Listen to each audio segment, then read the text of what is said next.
Hello बच्चों, आज हम ऑर्गेनिक केमिस्ट्री में प्यूरिफिकेशन ऑफ ऑर्गेनिक कंपाउंड्स को डिटेल से पढ़ने वाले हैं। कौन कौन से ऐसे टॉपिक जो हमारे एग्जाम के पॉइंट ऑफ व्यू से इंपॉर्टेंट है उन सबको हम डिस्कस करने वाले हैं। प्यूरिफिकेशन ऑफ ऑर्गेनिक कंपाउंड्स क्यों जरूरत पड़ी, क्यों अपन को सब पढ़ना है, प्यूरिफिकेशन ऑफ ऑर्गेनिक कंपाउंड को पूरा हम ब्रीफली इसका स्टडी करेंगे। क्या क्या टॉपिक इसके अंदर पढ़ना है, कौन कौन से मेथड पढ़ने हैं, उसके बारे में हम इसके अंदर डिस्कस करेंगे।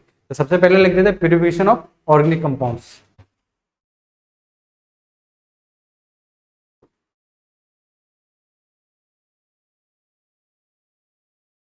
Purification of organic compound.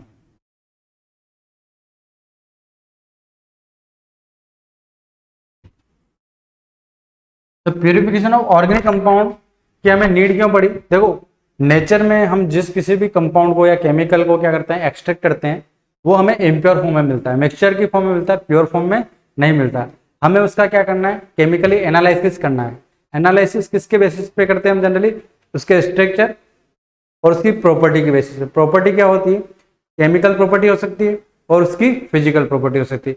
इसके बेसिस पे हमको क्या करना पड़ता है, उसका स्टडी करते हैं या एनालिसिस करते हैं। उस एनालिसिस के लिए हमको प्योर कंपाउंड या प्योर केमिकल की जरूरत होती है। अगर मिक्सचर होगा तो क्या होगा, यदि मिक्सचर का हम डायरेक्ट एनालिसिस करेंगे तो हमारे पास जो भी डेटा आएंगे या जो भी हमारे पास इंफॉर्मेशन आएगी वो मिक्स इंफॉर्मेशन आएगी, जिससे हम उसकी एक्यूरेट इंफॉर्मेशन ना मिलने की वजह से हम करेक्टली उसको डिफाइन नहीं कर पाएंगे, मतलब उसकी स्टडी हम सही ढंग से नहीं कर पाएंगे। इसलिए सबसे पहले जो भी हम नेचर से या जहाँ से भी लैब में सिंथेसाइज किया तो वहाँ से जब हम कंपाउंड को पूरी तरह से हम एक्सट्रैक्ट कर लेते हैं, बना लेते हैं, तो फिर उसका क्या करते हैं, प्यूरिफिकेशन करते हैं। प्यूरिफिकेशन के बाद जो हमको प्योर कंपाउंड मिलता है उस कंपाउंड का हम क्या करते हैं, एनालिसिस करने के लिए फॉरवर्ड कर देते हैं आगे। ठीक है ना?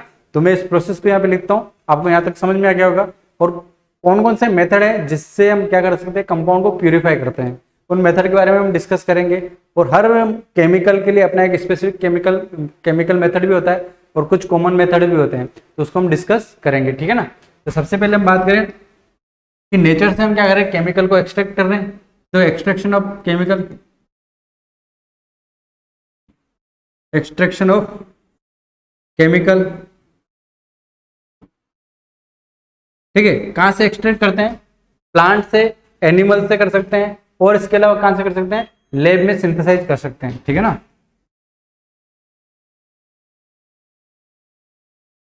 Plant, animal and lab synthesise.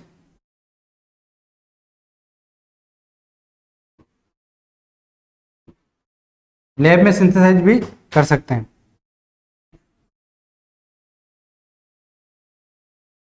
ठीक, और उसके बाद देखो यहाँ पे ये जो लैब में सिंथेसाइज होगा कंपाउंड, वो हमें इम्प्योर या मिक्सचर की फॉर्म में मिलेगा।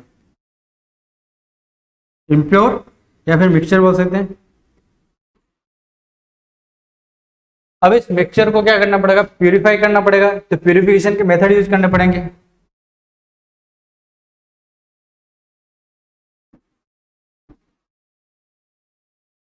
प्यूरिफिकेशन करना है, प्यूरिफिकेशन मेथड अप्लाई करके, और उससे हमको क्या कंपाउंड मिल जाएगा, प्यूरिफाई कंपाउंड मिल जाएगा।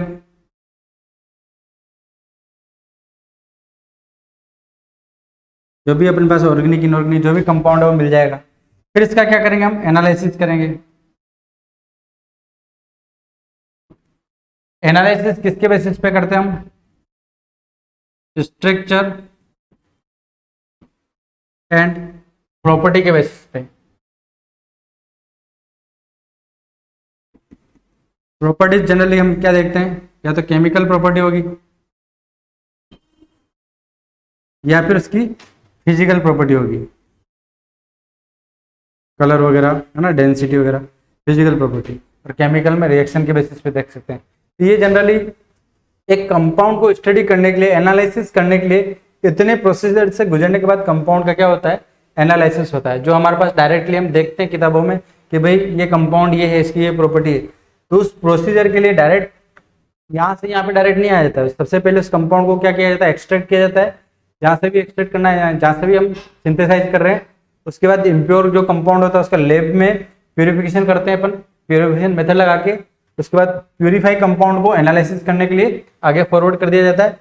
ये सारा प्रोसेस हमको देखना है, ठीक है। तो हमारे लिए अभी हम जो पढ़ने वाले हो, कौन सा प्रोसेस पढ़ने वाले हैं? Purification of organic compound. Inorganic compound का भी इसी ढंग से किया जाता है। तो प्यूरिफिकेशन ऑफ ऑर्गेनिक कंपाउंड पढ़ना है, क्योंकि हमारे पास सिलेबस में हमारा ये इंपॉर्टेंट टॉपिक है, इसलिए इसको अच्छे से डिस्कस करना है।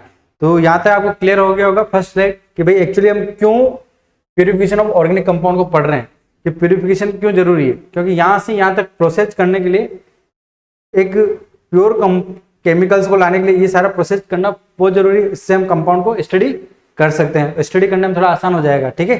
तो नेक्स्ट स्लाइड पे अपन और देखते हैं कि भाई प्यूरिफिकेशन के कौन कौन से मेथड है जो यूज किए जाते हैं। तो मेथड ऑफ प्यूरिफिकेशन की बात करते हैं। किसकी बात करते हैं हम? मेथड ऑफ प्यूरिफिकेशन की। Methods of purification.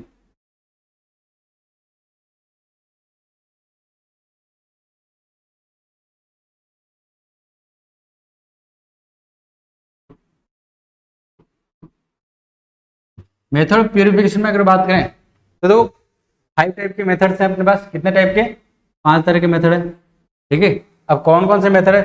सबसे पहले अगर बात करें तो क्रोमेटोग्राफी,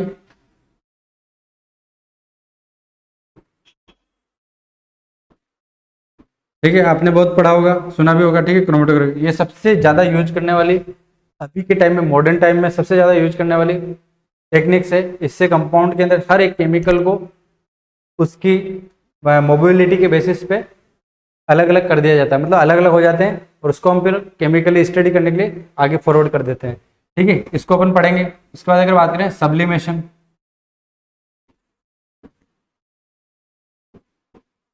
सब्लिमेशन में जो कंपाउंड होते हैं, इम्प्योरिटी वगैरह जो भी होती है उसमें कौन सी होती है? कुछ नॉन वोलेटाइल इम्प्योरिटी होती है, कुछ वोलेटाइल जो भी होता है, वोलेटाइल कंपाउंड है वो उसको उड़ा के और नॉन वोलेटाइल नीचे रह जाएगा, उसके बेसिस पे भी इसको सेपरेट कर सकते हैं। तीसरा अगर बात करें क्रिस्टलाइजेशन, क्रिस्टलाइजेशन, क्रिस्टलाइजेशन में क्या करते हैं? जो सॉल्युबल इम्प्योरिटी है उसको बुला देते हैं, और जो इनसॉल्युबल है उसको हटा देते हैं। मतलब कुल मिला के इसको भी सॉल्युबिलिटी के बेसिस पे इसको भी हम डिस्कस करते हैं। और अगर बात करें डिस्टिलेशन,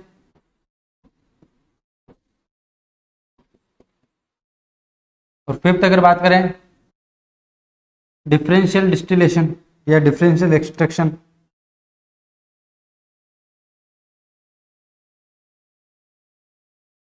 डिफरेंशियल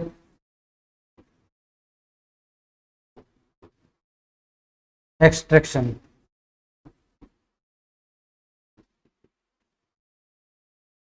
डिफरेंशियल एक्सट्रैक्शन, इन सब की बात करनी। कौन कौन से टॉपिक है? क्रोमेटोग्राफी, सब्लिमेशन, क्रिस्टलाइजेशन, डिस्टिलेशन और डिफरेंशियल एक्सट्रैक्शन।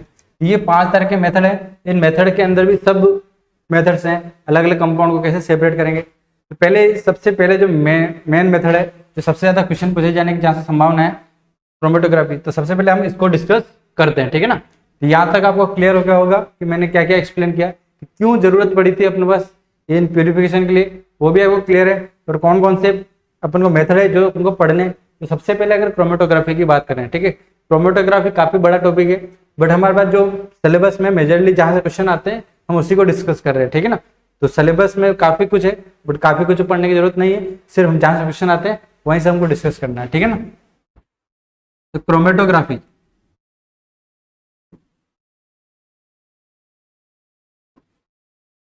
तो क्रोमेटोग्राफी जो है ना, वो क्या है? एक ग्रीक शब्द है जो 2 शब्दों से मिलकर बना हुआ है, ठीक है। यहाँ पे आपको दिख रहा होगा एक क्रोमा और एक ग्राफी। मतलब क्या होता है उसे समझते हैं, ठीक है ना। ये ग्रीक शब्द है, ग्रीक वर्ड, ठीक है, जो 2 शब्द से मिलके बना है, क्रोमा और दूसरा क्या है? ग्राफी या ग्राफ बोल सकते हो, ठीक है। क्रोमा का मतलब होता है कलर, ठीक है, और ग्राफी का मतलब है इन रिटर्न, ठीक है, रिटर्निंग भी बोल सकते हैं, ठीक है, रिटर्न या रिटर्निंग, ठीक है। तो कलर को रिटर्न करना, उसके डाटा को प्रिडिक्ट करना, इसके अंदर ये किया जाता है। ठीक है, सबसे पहले अगर बात करें तो ये जो यूज किया था, एक रशियन साइंटिस्ट थे जिनका नाम था टी एस वीट। ठीक है, टी एस वीट स्वेट बोलते हैं इनको। उन्होंने सबसे पहले इसको क्या किया था, यूज किया था। ठीक है, इस क्रोमेटोग्राफी टेक्निक को। उसके बाद इसको हर कोई मतलब हर कंपाउंड के लिए यूज किया गया। तो सबसे पहले क्या किया गया था कि जो प्लांट हैं, ठीक है ना, प्लांट से सबसे पहले जो अपने क्लोरोफिल वगैरह होती है पत्तियों में, उस क्लोरोफिल को एक्सट्रैक्ट करके वहां से उसके अंदर जो पिगमेंट्स हैं, उसके अंदर जो भी रेजिन है, उनको क्या किया गया था, सेपरेट करने का काम किया गया था। और सबसे पहले किसने किया था, रशियन साइंटिस्ट या रशियन बोटनिस्ट थे, 1906 के अंदर इन्होंने किया था। तो 1906 में रशियन बोटनिस्ट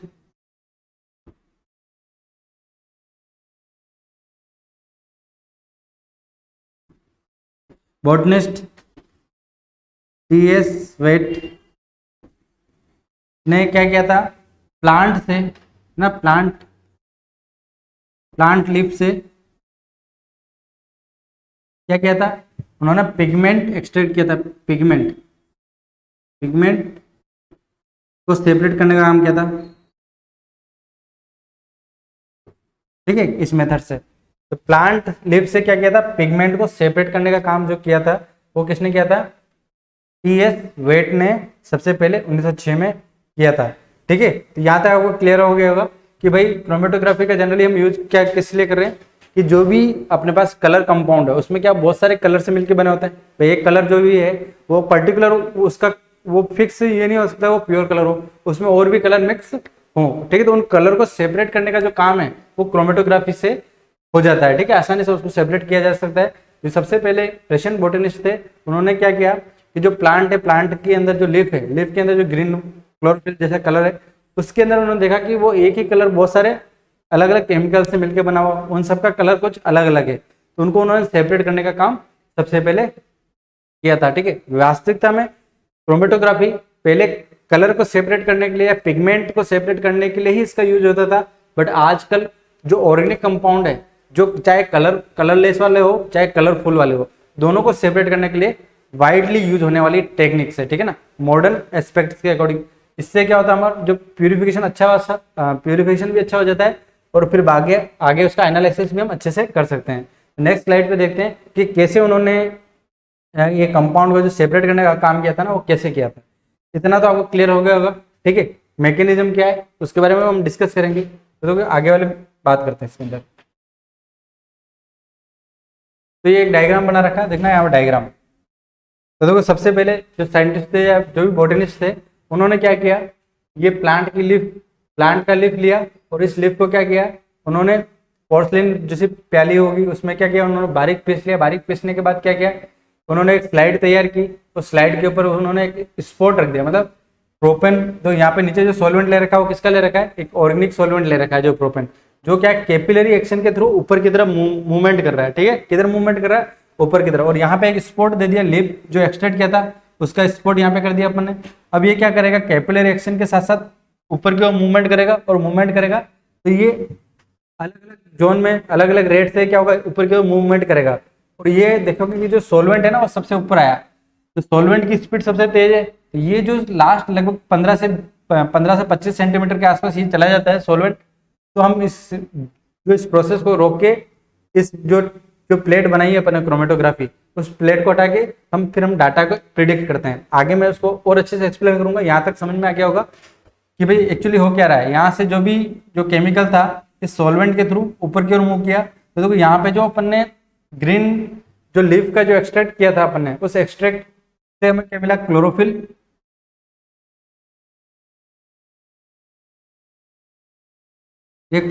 ये एंथोसाइनिन मिल गया सबसे नीचे, जो भी इस प्लेट पे वो ज्यादा एडजॉर्ब हो रहा है, उससे थोड़ा ऊपर क्लोरोफिल बी मिल गया, उससे ऊपर क्लोरोफिल ए मिल गया, कैरोटिनॉइड्स मिल गया, जेंथोफाइल्स मिल गया, कैरोटिनॉइड्स वापस यहाँ पे एक मिल गया, और यहाँ पे देखो यहाँ पे सॉल्वेंट फ्रंट मिल गया। मतलब इस टाइप से ये सॉल्वेंट फ्रंट क्या होता है, जो सॉल्वेंट हमने यूज किया, मिथेनॉल हो सकता है, प्रोपेनॉल हो सकता है, ये सॉल्वेंट जो यूज किया वो होता है यहाँ पे जाता है। अब इसका मैकेनिज्म क्या है ये देखेंगे। ये सबसे पहले ऐसे एक्सट्रैक्ट करते थे, सारे कंपाउंड अलग अलग हो गए। अब यहाँ से इसको काट के अलग लेके और उस कंपाउंड का हम क्या कर सकते थे, एनालिसिस कर सकते हैं। स्पेक्ट्रोस्कोपी टेक्निक से भी एनालिसिस हो जाता है स्ट्रक्चर वगैरह का, और केमिकल एनालिसिस वगैरह भी हम कर सकते हैं केमिकल रिएक्शन के थ्रू। ठीक है, यहाँ तक आपको क्लियर हो गया होगा कि एक्चुअली कर क्या रहे हैं, मतलब क्रोमेटोग्राफी में होता क्या है, कैसे कलर सेपरेट होते हैं। ठीक है, अब मैं बात करता हूँ क्रोमेटोग्राफी की, थोड़ी सी और डिटेल में चलें भाई क्रोमेटोग्राफी में क्या क्या हो रहा है, क्या क्या अपने काम का। तो देखो सबसे पहले अगर बात करें क्रोमेटोग्राफी, तो उसमें क्या है,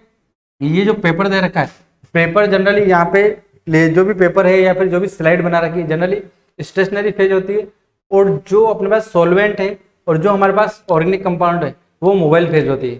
जो भी ऑर्गेनिक कंपाउंड है या इनऑर्गेनिक जो भी कंपाउंड वो क्या होती है, मोबाइल फेज होती है। तो इस फेज के बारे में भी हम यहाँ पे डिस्कस करेंगे। तो देखो यहाँ पे लिख देता हूँ मैं क्रोमेटोग्राफी।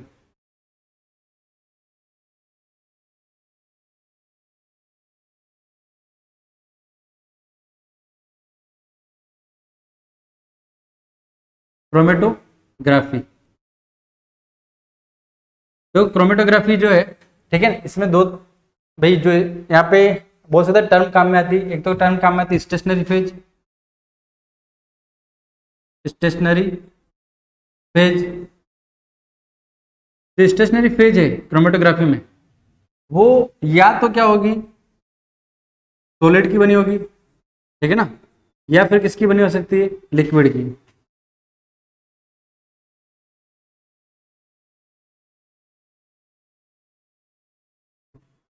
सॉलिड या फिर क्या हो सकती है, लिक्विड की हो सकती है। ये गैस की कभी नहीं बनेगी। ठीक है ना। फिर अगर बात करें मोबाइल फेज या मूवेबल फेज, ठीक है, मोबाइल फेज या मूवेबल फेज जो होती है वो किसकी बनी होती है, या तो लिक्विड की या फिर किसकी बनी हो सकती है, गैस की बनी हो सकती है। ठीक है ना। ये जनरली दो तरह की भाई यहाँ पे स्टेशनरी फेज होती है। स्टेशनरी फेज ऐसी फेज होती है जो नॉन मूवेबल होती है, मोबाइल की तरह नहीं होती। जो मोबाइल फेज होती है वो मूव करने वाली होती है। ठीक है ना, या तो ग्रेविटी एक्शन के थ्रू मूव करेगी या फिर कैपिलरी एक्शन के थ्रू मूव करेगी। जनरली इस मोबाइल फेज में सॉल्वेंट के साथ साथ अपने पास जो इम्प्योर कंपाउंड है, ऑर्गेनिक कंपाउंड, उसको लिया जाता है। और स्टेशनरी फेज जो होती है वो एडजॉर्बेंट का काम करती है। किसका काम करती है यहाँ पे, ये एडजॉर्बेंट, सरफेस केमिस्ट्री आपने पढ़ रखी होगी,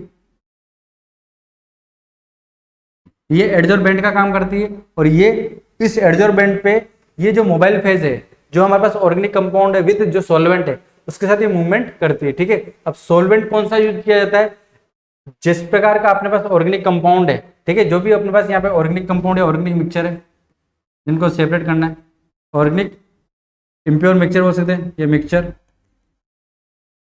जिसको सेपरेट करना है, उसी टाइप का हमको यहाँ पे सॉल्वेंट लेना ताकि सॉल्वेंट के साथ ये मूवमेंट कर सके। ठीक है, तो उस सॉल्वेंट के रिगार्डिंग जो इसके टाइप का हम ले रहे हैं उसे बोलते हैं सुटेबल सॉल्वेंट। और अगर यहाँ पे इसकी लैंग्वेज में चलें तो उसे बोलते हैं इल्यूएंट। क्या बोलते हैं हम, इल्यूएंट। इल्यूएंट का मतलब क्या है, सुटेबल सॉल्वेंट, सुटेबल सॉल्वेंट। तो ये आपको क्लियर हो गया होगा। क्रोमेटोग्राफी में टोटल 3 टर्म काम में आ रही है अपने पास, 1 2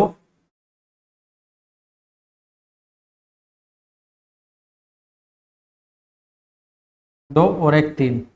तो ये 3 टर्म से हमारे पास क्लासीफाई हो जाएगा। अब देखो यहाँ पे क्रोमेटोग्राफी को उसके प्रिंसिपल के बेसिस पे फर्दर क्या किया गया है, क्लासीफाई किया गया है। ठीक है, तो उसको हम क्लासीफाई करते हैं। ठीक है, क्लासीफाई,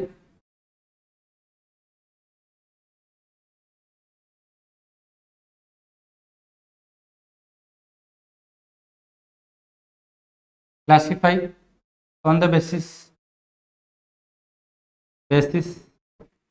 ऑफ देयर प्रिंसिपल।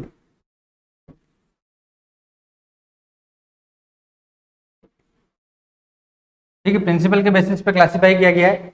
तो प्रिंसिपल क्या है इसकी अगर बात करें, देखिए एक तो एडजॉर्प्शन फिनोमिना और दूसरा पार्टीशन। एडजॉर्प्शन का मतलब क्या है कि जो अपने पास एडजॉर्बेंट है उसकी सरफेस पे क्या होगा, मोबाइल फेज से जो भी इनऑर्गेनिक मटेरियल, जो भी मटेरियल है मिक्सचर में डाला, जो जिसको हमको क्या करना है, सेपरेट करना है। ठीक है ना, जिसको प्योरीफाई करना है, वो उसकी सरफेस पे अलग अलग इंटरेक्शन की वजह से क्या होगा, उसकी सरफेस पे एडजॉर्ब होगा। जो पहले एडजॉर्ब होगा वो जल्दी रुक जाएगा, है ना, मतलब वो अलग सेपरेट बना, एक बैंड बना देगा, दूसरा अलग बैंड बनाएगा। ऐसे यहाँ पे सेपरेटेड बैंड बनते हैं, उस बैंड को हम क्या करते हैं बाद में सेपरेट कर लेते हैं। यहाँ पे एक्चुअली एडजॉर्प्शन फिनोमेना चलता है और एक चलता है सोल्यूबल फिनोमेना। सोल्यूबल फिनोमेना पे हम बात करें तो पार्टीशन क्रोमेटोग्राफी की बात की जाती है, और एडजॉर्प्शन फिनोमेना पे बात करें तो एडजॉर्प्शन क्रोमेटोग्राफी की बात की जाती है। ठीक है ना, यहाँ पे दो तरह की क्रोमेटोग्राफी की बात की जाती है। अगर बात करें एक तो एडजॉर्प्शन,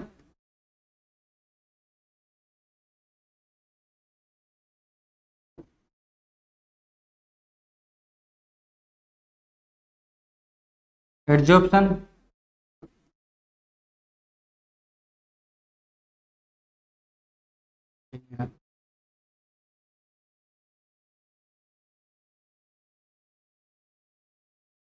एडजॉर्प्शन ठीक है, adsorption chromatography adsorption phenomena based है।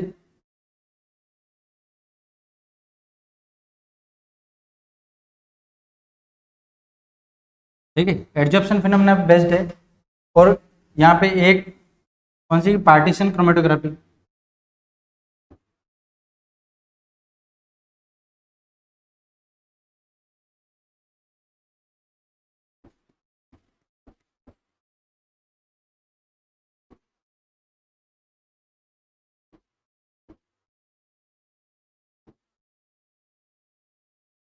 जो पार्टीशन क्रोमेटोग्राफी है वो सोल्यूबिलिटी फिनोमेना पे बेस्ड है। मतलब सोल्यूबल, इसमें सोल्यूबिलिटी के ऊपर वो एक दूसरे में मिक्स हो जाएगा, और यहाँ पे क्या होगा, एडजॉर्ब्ड होगा। ठीक है ना, कंपाउंड क्या होगा, जो ऑर्गेनिक कंपाउंड एडजॉर्ब होगा यहाँ पे, उस फेज के साथ क्या हो जाएगा, ये सोल्यूबल हो जाएगा।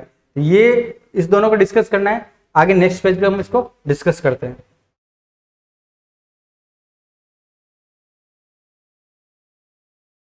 तो देखो क्लासिफिकेशन के मतलब हम बात करें on the basis of principal.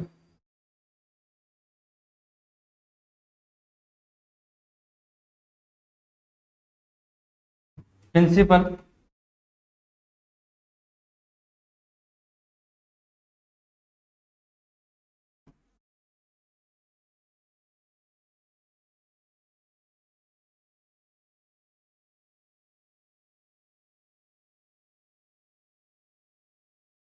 On the basis of principle. देखो प्रिंसिपल के बेसिस पे अगर बात करें तो मैंने आपको एक तो बताया एडजॉर्प्शन, ठीक है, दूसरा कौन सा बताया, पार्टीशन। ठीक है, पार्टीशन।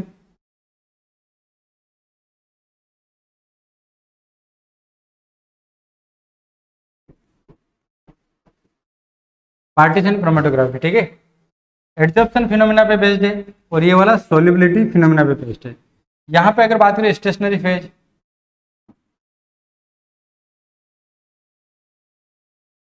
स्टेशनरी फेज जो होती है सॉलिड होती है। ठीक है, और मोबाइल फेज लिक्विड या सॉलिड में से कुछ भी हो सकती है।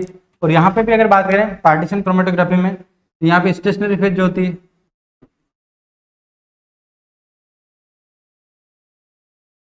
लिक्विड होती है। ठीक है ना,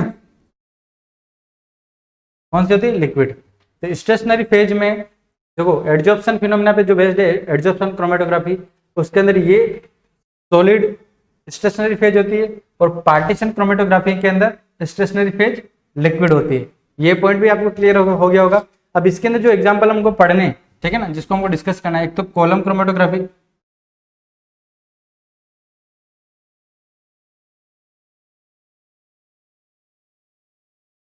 कॉलम क्रोमेटोग्राफी,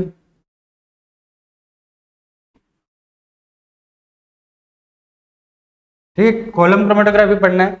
और एक पढ़ना अपन को क्या, थिन लेयर क्रोमेटोग्राफी।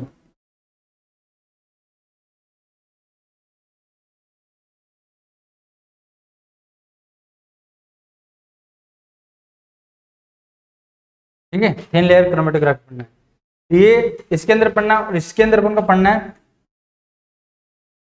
यहाँ पे इसके अंदर अपन को क्या पढ़ना है, paper chromatography, paper chromatography.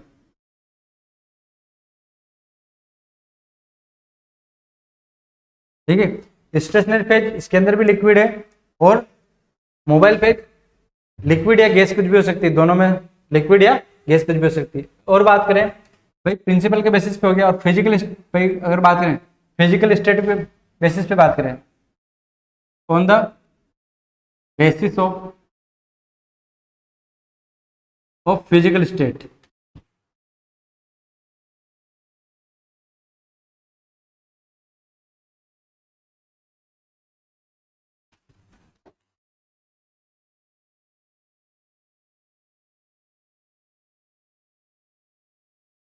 Physical state,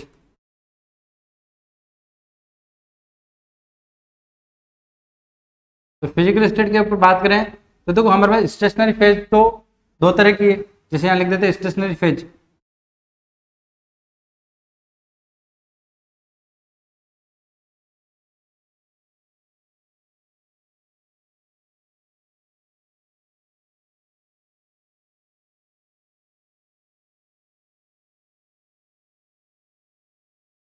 stationary phase solid, ठीक है ना, एक तरफ लिख दिया लिक्विड, ठीक है, और यहाँ पे अपन ने लिख दिया मोबाइल फेज।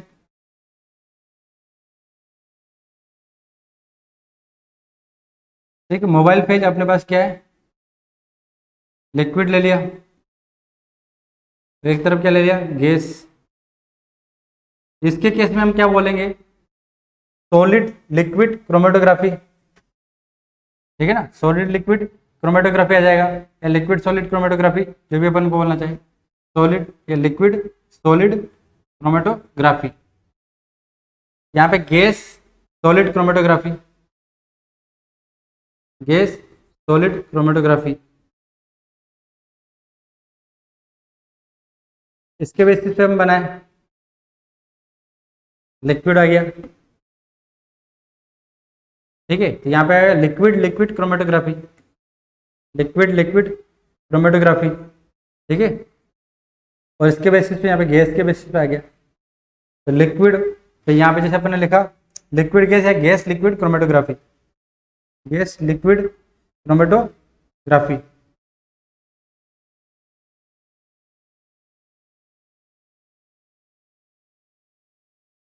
तो ये टोटल 4 टाइप की है, और बहुत सारी क्रोमेटोग्राफी होती है, ठीक है ना, आज के टाइम पे बहुत टाइप की क्रोमेटोग्राफी को पढ़ा जाता है, बट बेसिकली इन्हीं फंडों पे हम क्रोमेटोग्राफी को पढ़ेंगे। आयन एक्सचेंज क्रोमेटोग्राफी भी होती है, साइज के बेसिस पे क्रोमेटोग्राफी भी होती है, तो अपन को सिर्फ यही डिस्कस करना है इसमें से, एक तो column chromatography, thin layer chromatography और पेपर क्रोमेटोग्राफी, जहाँ से क्वेश्चन आते हैं, ठीक है ना, अब उसको हम डिस्कस करेंगे। तो देखो यहाँ पे आगे चलते हैं, हम कॉलम क्रोमेटोग्राफी को डिस्कस करते हैं, किसको, कॉलम क्रोमेटोग्राफी को, ठीक है। तो कॉलम क्रोमेटोग्राफी में क्या होगा, ठीक है, प्रिंसिपल तो बेसिक यही रहने वाला है, उसके अंदर देखते हैं अपन।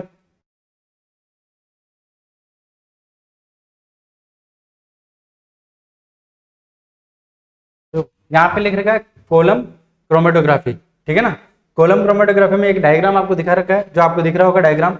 इस डायग्राम में क्या दे रखी, एक ब्यूरेट दे रखी है, उस ब्यूरेट के अंदर देखो यहाँ पे अलग अलग कलर से कुछ ना कुछ इंडिकेशन दे रखा था। सबसे पहला इंडिकेशन अगर यहाँ देखें, यहाँ दे रखा है, यहाँ पे तो यहाँ पे दे रखा है कि कॉटन ग्लास या वूल, मतलब ये कॉटन ग्लास वूल लगा रखा है, और यहाँ पे उसके ऊपर लगा रखा है सैंड, उसके ऊपर क्या लगा रखा है, यहाँ पे सिलिका या एल्यूमिना जेल, जो भी अपने पास स्टेशनरी फेज है वो लगा रखी है। उसके बाद यहाँ पे क्या लगा रखा है, मिक्सचर, जिसको हमको सेपरेट करना है वो लगा रखा है। उसके बाद क्या है, वापस सैंड लगा रखी, उसके बाद इल्यूमेंट डाल रखा है, जो इसके लिए सुटेबल सॉल्वेंट है, ठीक है, ये सब कुछ डाल रखा है। तो कॉलम क्रोमेटोग्राफी में ये एक पूरा बता रखा है कि इस ढंग से कॉलम क्रोमेटोग्राफी को क्या किया जाता है, तैयार किया जाता है, मतलब बनाया जाता है, और उसके बाद फिर इसको यूज किया जाता है, और अलग अलग कंपाउंड को क्या किया जाता है, उनकी पोलरिटी के बेस में और उनके एडजॉर्प्शन के बेस पे उन्हें सेपरेट किया जाता है, ठीक है ना। यहाँ तक ये आपको समझ में आ गया होगा। अब मैं कॉलम क्रोमेटोग्राफी को थोड़ा सा डिस्कस कर लेता हूँ।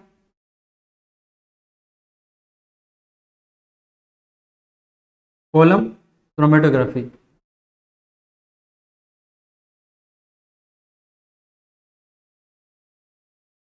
तो कॉलम क्रोमेटोग्राफी की अगर बात करें तो कॉलम क्रोमेटोग्राफी में स्टेशनरी फेज जो है सॉलिड होनी चाहिए, स्टेशनरी फेज, ठीक है ना, स्टेशनरी फेज जो है वो क्या होगा, सॉलिड होगा, बट उसमें क्या बनेगा, कॉलम के अंदर बनेगा, ठीक है ना, कॉलम कॉलम होगा, सॉलिड कॉलम बनाया जाएगा, सॉलिड कॉलम होगा, ठीक है ना। अब सॉलिड कॉलम बनाएंगे, किसका बनाएंगे, ये अगर बात करें यहाँ पे तो सॉलिड कॉलम हमको बनाना किसका है, सिलिका या एल्यूमिना जेल का बनाना है। सिलिका, ठीक है, हाइड्रेटेड सिलिका होती है।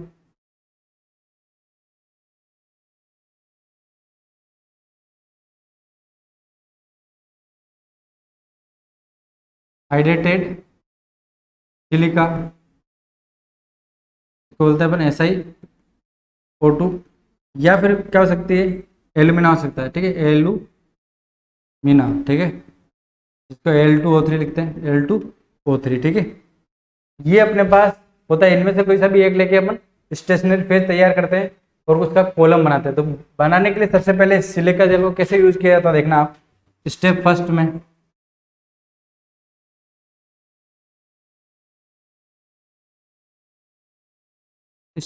में अगर बात करें, देखना स्टेप फर्स्ट में सबसे पहले हम क्या करेंगे भाई, हमको स्टेशनरी फेज तैयार करनी है। तो हम क्या करेंगे, यहाँ पे एल्यूमिना या सिलिका का जो भी अपने पास केमिकल होगा उसको लेंगे, सिलिका ले लेंगे, ठीक है, सिलिका ले ली, एल्यूमिना जो भी ले लिया। इसके साथ क्या करेंगे, हमारे पास जो सॉल्वेंट है उस सॉल्वेंट को इसके साथ मिक्स करेंगे। सॉल्वेंट या फिर बोलते हैं इल्यूएंट बोल सकते हैं, सुटेबल सॉल्वेंट को इल्यूएंट क्या लेते हैं जनरली अगर बात करें तो अलग अलग सेपरेशन के लिए अलग अलग काम में लेते हैं। जनरल जो मोस्ट ऑफ टाइम यूज करते हैं वो हम करते हैं 20% इथाइल एसीटेट,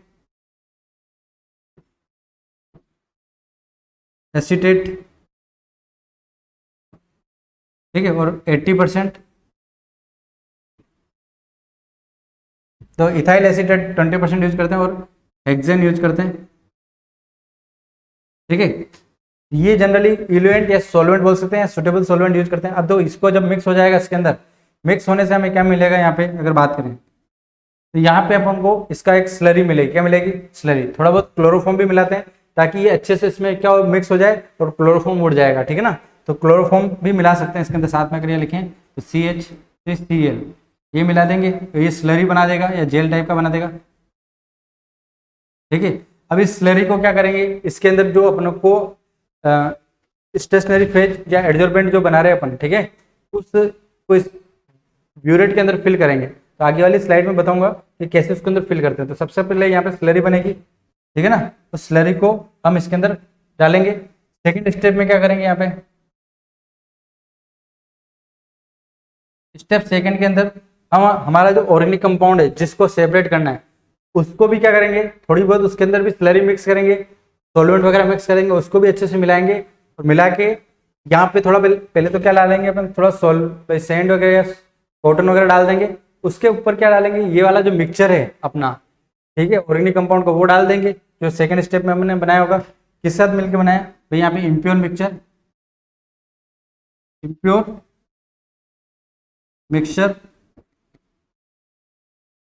प्लस, ठीक है, सम अमाउंट ऑफ स्लरी,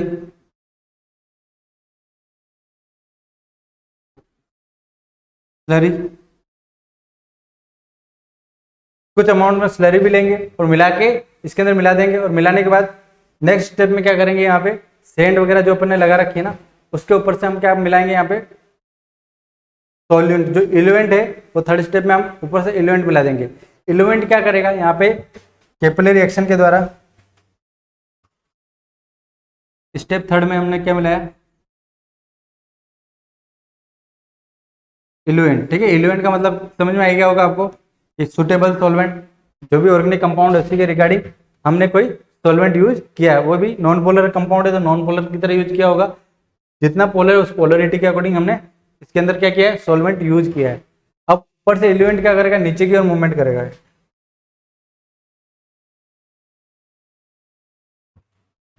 ये जो सॉल्वेंट है नीचे की ओर मूवमेंट करेगा, क्यों मूवमेंट कर रहा है, ड्यू टू ग्रेविटी एक्शन, तो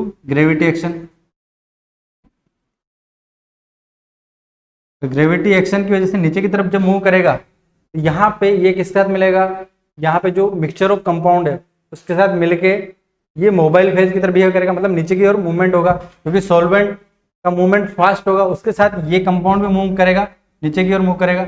जब मूव करेगा तो यहाँ पे ये सिलिका या एल्यूमिना जेल का जो स्टेशनरी फेज बना है एडजॉर्बेंट की तरह बिहेव करेगा। किसकी तरह करेगा, एडजॉर्बेंट की तरह जो बिहेव करेगा उसके सरफेस पे यहाँ पे ये क्या करेगा, जो अलग अलग इंटरेक्शन की वजह से यहाँ पे इसके अंदर जो भी मिक्सचर है वो इसके साथ एड्जॉर्प्शन, इसकी सरफेस पे एड्जॉर्ब होगा, और धीरे धीरे जो सबसे कम एड्जॉर्ब होने वाला होगा वो क्या होगा, नीचे बॉटम की तरफ, नीचे की तरफ आएगा, और यहाँ पे आपको बैंड मिल जाएंगे, यहाँ पे कलर के क्या मिल जाएंगे, जैसे यहाँ पे जो भी कंपाउंड ले रखा है तो यहाँ पे इस टाइप का कलर के बैंड मिल जाएंगे आपको। एक बैंड ये मिल गया, एक बैंड ये वाला मिल गया,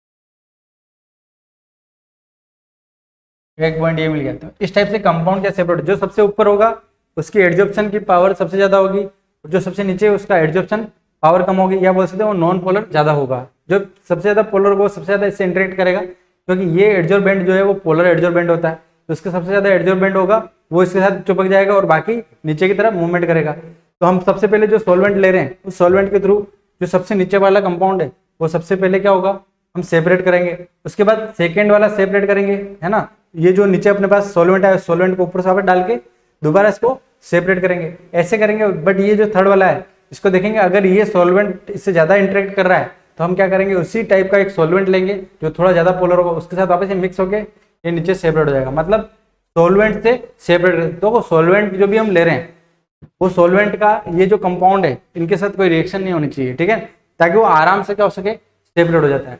इस तरह से हम इसको क्या करेंगे, सेपरेट कर लेंगे। ये कॉलम क्रोमेटोग्राफी की टेक्निक्स थी, जिसके अंदर क्या करते थे, स्टेशनरी फेज जो ले रहे थे वो कॉलम ले रहे थे, और कॉलम किसका बना होता था, या तो हाइड्रेटेड सिलिका का या फिर एल्यूमिना सिलिकेट का बना। फर्स्ट स्टेप में हमने क्या किया, स्लरी बनाई या जेल बनाया, ठीक है, किससे बनाया, सिलिका प्लस इल्यूएंट ले लिया था, 20% इथाइल एसीटेट और 80% हेक्सेन ले लिया। इसके अलावा भी आप ले सकते हो एथेनॉल, प्रोपेनॉल, ईथर वगैरह टाइप के कंपाउंड भी ले सकते हैं। क्लोरोफॉर्म इसलिए मिलाते हैं ताकि वो अच्छे से मिक्स हो जाए, ठीक है। फिर सेकंड स्टेप में हमने क्या, इम्प्योर मिक्सचर को इसके अंदर पोर किया, ठीक है। फिर ऊपर से थर्ड स्टेप में हमने क्या किया, वापस सैंड लगा के हमने इसके अंदर इल्यूएंट मिक्स किया। इल्यूएंट मिक्स करने से क्या होगा, वो ग्रेविटी एक्शन के थ्रू नीचे की तरफ मूवमेंट करेगा। सबसे फास्ट मूवमेंट करने वाला सॉल्वेंट है, उसके साथ क्या करेगा, जो सबसे कम एड्जॉर्ब होने वाला होगा इसके एड्जॉर्बेंट की सरफेस पे, वो सबसे पहले नीचे की तरफ आएगा, और धीरे धीरे करके ये सारे जो इसके अंदर जो भी इम्प्योर कंपाउंड होंगे वो सारे सारे सेपरेट हो जाएंगे, और इनको हम क्या करेंगे, कलेक्ट कर लेंगे, अलग अलग बीकर के अंदर कलेक्ट कर लेंगे। नेक्स्ट स्लाइड में आप देखना कैसे कलेक्ट कर रखा है। तो देखो यहाँ पे नेक्स्ट स्लाइड में ये समझा रखा है कि सबसे पहले सैंपल को लोडेड किया, स्टेशनरी फेज ये थी। फिर मोबाइल फेज में क्या हुआ कि भाई ये सैंपल जो सेपरेशन होने लगा, तो जो ये स्ट्रॉन्गर इंटरेक्शन वाला थे वो ऊपर रह गया, और जो वीकर इंटरेक्शन वाला था, जो नॉन पोलर टाइप का कंपाउंड था, वो नीचे की तरफ आ गया था। ये किसकी वजह, ड्यू टू ग्रेविटी एक्शन की वजह से नीचे की तरफ आया। और सोलवेंट सबसे पहले आता है, तो सबसे पहले फ्रैक्शन ऑफ कलेक्शन जो होगा उसमें सोलवेंट निकल जाएगा, ठीक है। फिर धीरे धीरे वापस हम ऊपर से डालेंगे, तो ये कंपाउंड सबसे पहले वापस से सेपरेट होगा, ये इलिवेटेड मतलब सेपरेटेड अपने पास कंपाउंड आ जाएगा। फिर नेक्स्ट वापस ये जो सेपरेट हुआ, फिर नेक्स्ट स्टेप में हम केमिकल चेंज करते हैं, मतलब सॉल्वेंट चेंज करेंगे, और सॉल्वेंट से नया वापस ये निकल जाएगा। मतलब अलग अलग एड्जॉर्प्शन टेंडेंसी की वजह से अलग अलग टाइम पे ये निकल रहे हैं। इस तरह से हम इस कंपाउंड को अलग सेपरेट कर लेंगे, इसको अलग सेपरेट कर लेंगे। तो एक ही अपने पास जो कंपाउंड था मिक्सचर, उसमें दोनों ही मिक्स थे, और उसको हमने क्या कर दिया, सेपरेट कर दिया। तो यहाँ तक क्लियर हो गया कि भाई इसके अंदर कैसे सेपरेशन किया जाता है। तो मैं एक बार थोड़ा डायग्राम बना देता हूँ तो आपको क्लियर हो जाएगा कि भाई एक्चुअली इसमें समझा क्या रखा है, ठीक है ना।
ठीक है, मैंने क्या बनाई ना, यूनिट बना दी, ये डायग्राम बना रहा हूँ। तो सबसे पहले इसके अंदर वो जो मैं फिल करना बता रहा था, तो सबसे पहले क्या करेंगे, इसके अंदर यहाँ पे अपन कॉटन फिल कर देंगे।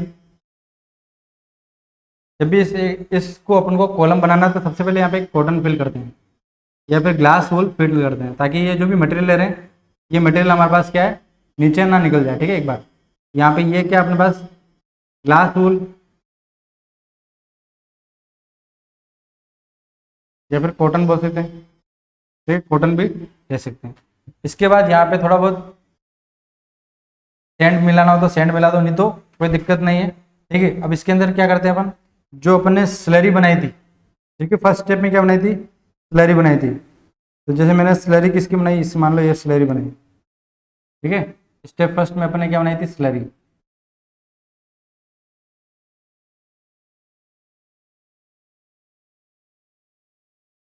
सिलिका जेल जो भी बनाई अपने स्लरी बनाई, वाइट कलर की है या जिस भी कलर की स्लरी।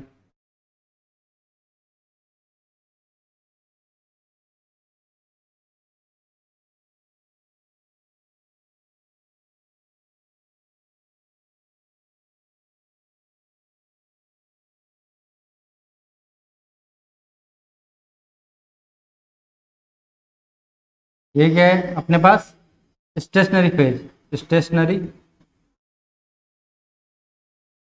फेज। स्टेशनरी फेज जो है ये एक एडजॉर्बेंट की तरह बिहेव करता है। ठीक है, एडजॉर्बेंट की तरह बिहेव करेगा। अब ये तो अपन ने ले लिया, अब अपन को क्या करना है, यहाँ पे वापस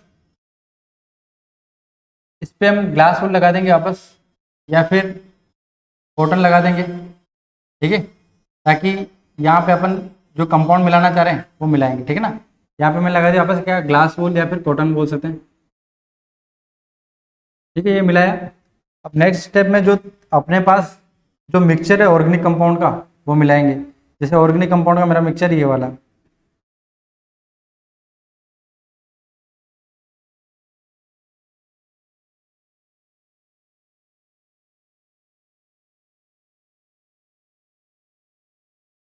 ये ऑर्गेनिक कंपाउंड का मिक्सचर है, मिक्सचर ऑफ ऑर्गेनिक कंपाउंड। इसको हमको सेपरेट करना है। ठीक है ना, उसके बाद हम इसके ऊपर क्या करेंगे, एलिमेंट डालेंगे। क्या डालेंगे, एलिमेंट।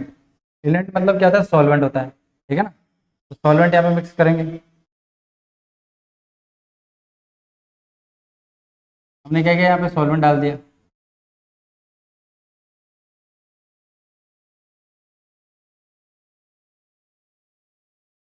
सॉल्वेंट के, ये सॉल्वेंट एक मोबाइल फेज की तरह बिहेव करेगा, और इसके साथ ये जो अपने पास मिक्सचर ऑफ ऑर्गेनिक कंपाउंड है ये भी अपने पास किसकी तरह बिहेव करेगा, मोबाइल फेज की तरह। ये मेरे पास क्या होगा, एलिमेंट हो जाएगा।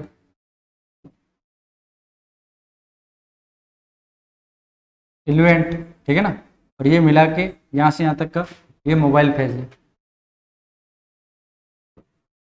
मोबाइल फेज तो आपको डायग्राम से भी समझ में आ गया होगा, और यहाँ पे मैंने उसको अलग से भी एक्सप्लेन कर दिया ताकि आपको पूरी तरह से क्लियर हो। अब देखो ये क्या होगा, जब इस सॉल्वेंट इसके साथ मिक्स होगा तो सॉल्वेंट का मोबिलिटी फास्ट होगा, क्योंकि यहाँ पे ऊपर से नीचे तक ग्रेविटी एक्शन लग रहा है। ग्रेविटी एक्शन की वजह से क्या करेगा, नीचे आएगा, और नीचे आएगा तो धीरे धीरे ये जो कंपाउंड है यहाँ पे अलग अलग एड्जॉर्प्शन की टेंडेंसी के हिसाब से ये अलग अलग अपने बेंड पे अलग अलग डिग्री पे क्या होगा, ये एड्जॉर्ब होगा। और धीरे धीरे इसको हम क्या कर सकते हैं, यहाँ पे इसको यहाँ से सॉल्वेंट को निकाल के धीरे धीरे हम इसको सेपरेट कर सकते हैं इस टेक्निक से। ठीक है ना, यहाँ पे जैसे मैंने बैंड बना दिए, जैसे यहाँ पे सबसे पहले मेरे को ये वाला एक बैंड मिल गया, ये भाई ये कलर का एक बैंड मिला। ठीक है, इसमें से ही निकलता हुआ।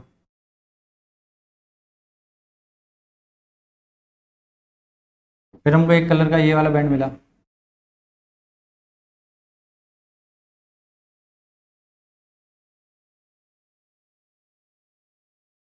एक कलर का बैंड मिल गया। अलग अलग एड्जॉर्प्शन टेंडेंसी। ठीक है ना, तो देखो ये क्या इन्फॉर्मेशन दे रहा है, जो सबसे ऊपर की तरफ जो रेड कलर एड्जॉर्ब हुआ, ठीक है, मतलब इसमें से निकल के आया, ये बता रहा है कि ये सबसे ज़्यादा पोलर कंपाउंड है। ये सबसे ज़्यादा क्या होगा, ये मोस्ट बोला या सबसे ज़्यादा एडजॉर्ब होने वाला कंपाउंड का, ठीक है। ये ए कलर ए मान लिया, ये बी मान लिया, ये वाला बी और ये वाला सी। यहाँ पे एडजॉर्प्शन जो टेंडेंसी है, एडजॉर्प्शन, ठीक है, सबसे ज़्यादा जो एडजॉर्प्शन कर रहा है ना वो कौन कर रहा है, अगर बात करें तो ए का सबसे ज़्यादा हो रहा है, बी का उससे कम हो रहा है और सी का सबसे कम हो रहा है।